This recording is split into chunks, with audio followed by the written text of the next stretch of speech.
Hola les Banks, j'espère que vous allez bien, j'espère que vos proches vont bien. Moi, ça va. Bon les gars, on est à 1 heure du coup d'envoi du match du Barça contre Alaves. La compo est tombée. Il y a de la nouveauté. Il y a de la nouveauté. Il y a les aléas des dernières minutes avant le match. De Jong pas sur la feuille de match. Ouais, De Jong qui a été incertain dans l'heure là, juste avant le match, en gros pendant l'entraînement ou pendant l'entraînement on va dire, allez, juste avant le match, dans l'après-midi, je sais pas ce qui s'est passé, j'ai pu voir sur Twitter comme quoi qu'il était incertain, en tout cas il n'est pas titulaire et je sais même pas s'il va rentrer en jeu parce que bon, incertain, donc voilà. Mais en tout cas, on enregistre le retour de Pedri, bon, pas titulaire aussi, ce qui est logique. Mais bon, dans cette compo, il y a quand même de la nouveauté. Il y a quand même des choses qui a à dire. Alors, au cage, voilà, au cage, on retrouve Johan Garcia. Ça, c'est logique, il n'y a pas de souci, c'est dans la continuité et c'est totalement normal.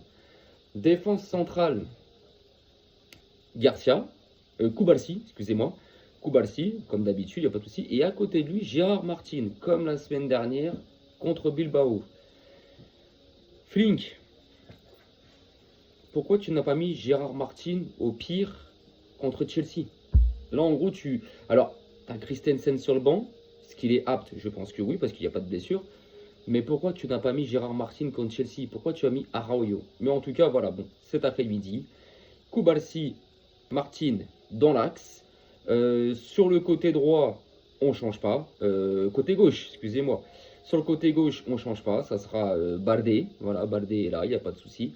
Et sur le côté droit, Koundé n'est pas titulaire, les mecs. Koundé n'est pas titulaire. Il a mis Eric Garcia en tant qu'arrière droit. Alors, qu'est-ce que ça va donner? Eric Garcia, quand il a joué au milieu, en défense centrale ou sur un côté en défense, bon, plus à droite, il n'a jamais déçu. Donc une défense assez novatrice. Voilà, hein, Baldé, Koubalsi, Martin dans l'axe, Eric Garcia sur le côté droit. Donc c'est un peu une défense qui n'a pas l'habitude d'évoluer ensemble. Donc à voir ce que ça va donner. Maintenant, à Alaves, normalement contre eux, tu dois gagner ce match-là, surtout à la maison.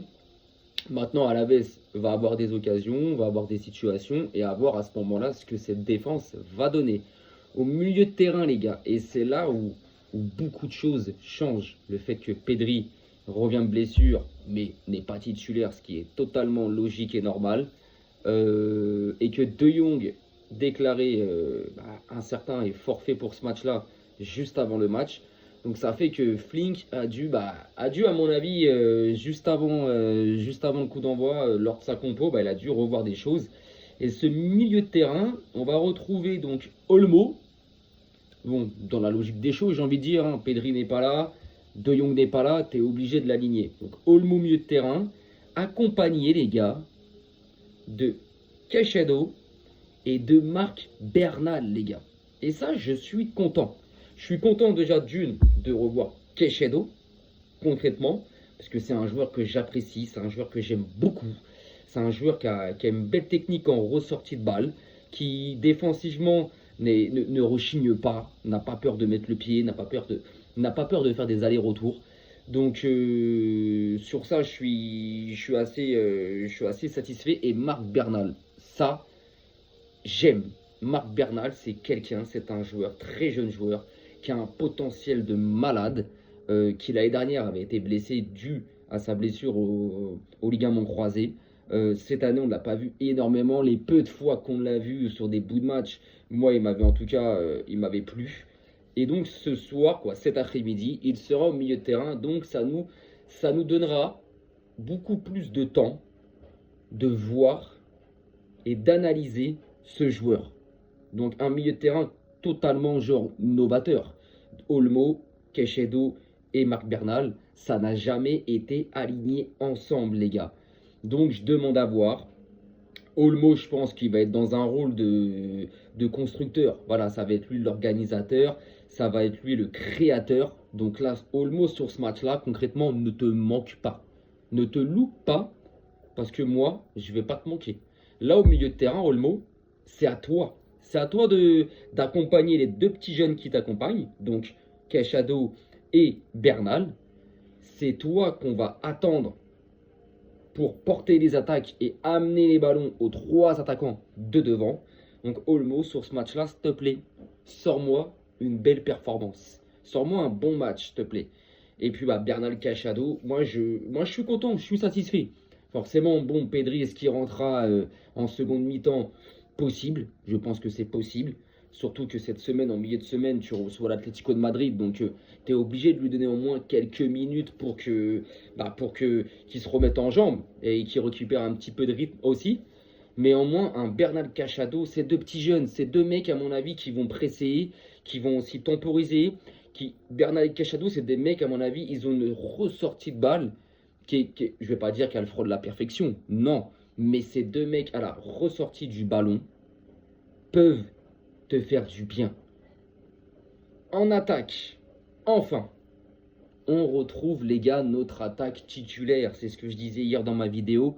Ça faisait 6 mois qu'on n'avait pas vu Rafinha, Yamal et Lewandowski alignés ensemble, les gars. 6 mois. C'était énorme. La dernière fois, comme je vous l'ai dit hier dans ma vidéo, c'était le 25 mai 2025. Nous sommes le 29 novembre. Donc ça fait 6 mois et 3 jours, si vous voulez. Donc enfin, on va retrouver cette attaque qui, l'année dernière, était la meilleure attaque d'Europe. Et enfin, Rafinha titulaire. Enfin, parce que lui, c'est le premier à presser. C'est le premier. Et le fait et la manière dont il a pressé et qui presse les joueurs adverses, la défense adverse, et qui gêne la relance adverse des ballons en partant de leur défense, ça va entraîner forcément les autres. C'est logique. En fait, c'est un mec, pour moi, c'est un fil conducteur, Rafinha, dans son pressing. Quand il presse, forcément, les autres sont dans l'obligation et ressentent ce côté. En fait, il motive les autres à presser. Quand tu vois son entrée contre Chelsea, où le mec, il cavale de partout, il a récupéré je ne sais combien de ballons grâce à son pressing et à ses retours défensifs. C'est quelqu'un qui n'a pas peur, Rafinha, de faire des retours défensifs. Et ça, c'est ce que j'apprécie dans ce joueur-là, en dehors du côté offensif qu'il a, où il est extrêmement fort. Donc cette attaque Rafinha, Lewando, Yamal, enfin, je suis content. Enfin, on retrouve notre attaque titulaire. Sur le banc, il y aura forcément Rashford. Ça veut dire, voilà, si en cours de match, il doit y avoir des changements, je pense que Rashford rentrera. Il y a forcément aussi Ferran Torres, mais je l'ai toujours dit ici, Ferran Torres, je le préfère en sortie de banc et pas en titulaire. Quand il est titulaire et qu'il débute les matchs, ben, il n'est pas au niveau. Il n'est pas au niveau. Il n'a jamais été au niveau quand il débutait un match. Là, il est sur le banc. Et souvent, quand Torres rentre en seconde période, là, tu le vois plus. Là, tu le vois, il est meilleur. Il est meilleur. Donc, ça fait une équipe quand même assez... C'est une compo quand même assez... Alors, risquée. J'ai pas envie de dire risquée parce que je pense qu'il n'a pas le choix. Il y en a ici qui vont dire ouais, pourquoi mais pas Pedri titulaire. Les gars, Pedri, ça fait 1 mois qu'il n'a pas joué. Pedri, ça fait 1 mois qu'il n'a pas joué.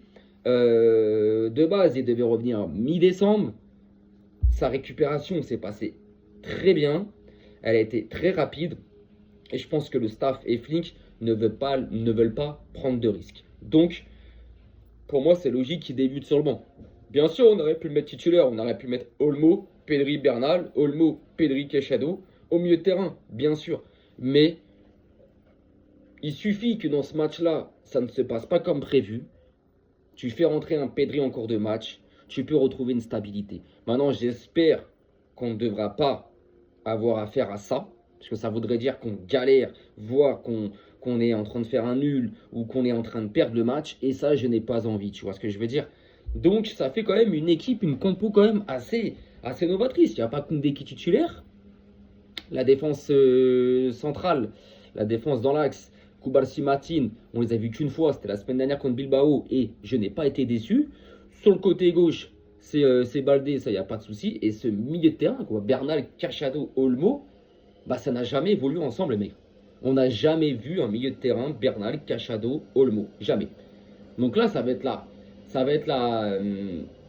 en moins une façon de voir comment les trois sont ensemble. Comment les trois peuvent jouer ensemble. Est-ce qu'ils peuvent jouer ensemble? Est-ce qu'ils peuvent s'entendre? Moi, je pense que oui.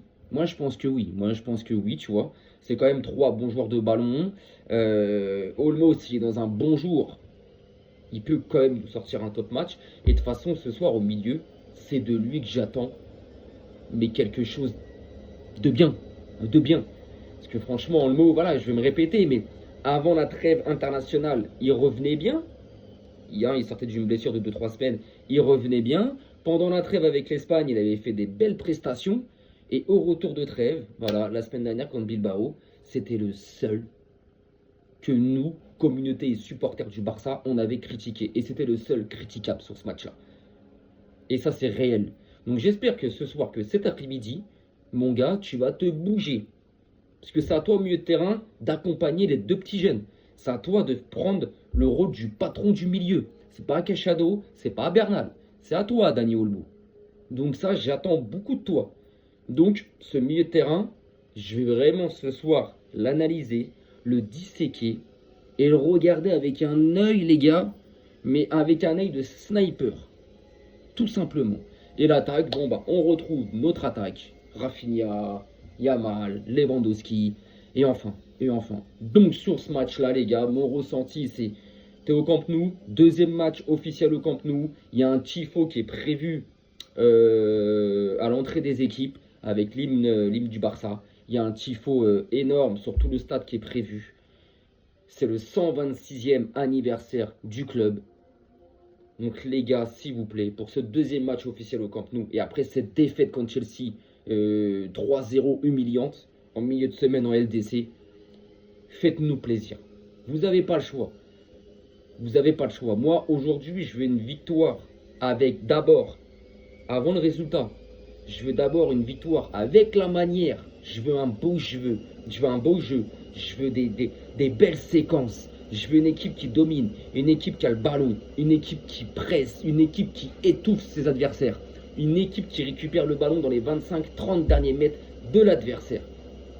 Et je veux une victoire. Je veux une victoire.